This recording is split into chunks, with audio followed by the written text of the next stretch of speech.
নমস্কার বন্ধুরা, জয় ভারত। আজকে আমি আপনাকে মুখে ঠান্ডা লাগার ওষুধ বলবো।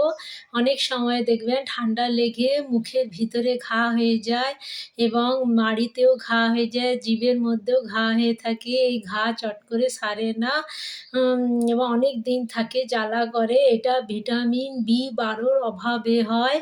আমাদের শরীরে অনেক সময় ভিটামিন বি12 অভাব হয়, তার জন্য এটা হয়ে থাকে।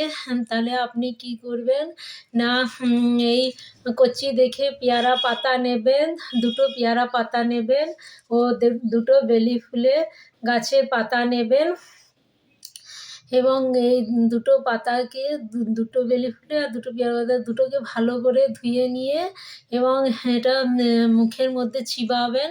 চিবানোর পর কী করবেন, যে পাতাগুলো ফেলে দিতে পারেন এবং মুখের মধ্যে যেন রসটা লেগে থাকে। অনেকক্ষণ কুলকুচি করবেন না বা অনেকক্ষণ জলও খাবেন না, যেন ১ ঘন্টা লেগে থাকে। তাহলে এইরকম আপনি সারাদিনে ৩ থেকে ৪ বার করবেন।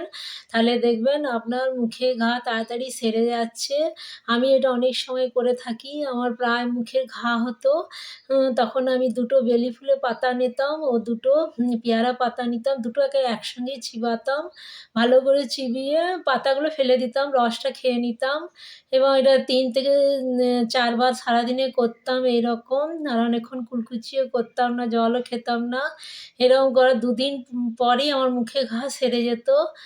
তাহলে আপনারাও করে দেখতে পারেন। কিন্তু এখন আর আমার মুখে ঘা হয় না, কারণ যখন থেকে অঙ্কুর কলাইগুলো খাচ্ছি, এর অঙ্কুর কলাইয়ের মধ্যে প্রচুর পরিমাণে ভিটামিন ১২ থাকে, ভিটামিন বি12 থাকে এবং এই অঙ্কুর কলাইয়ের মধ্যে থাকে ছোলার কলাই ও গোটা মুগ কলাই থাকে।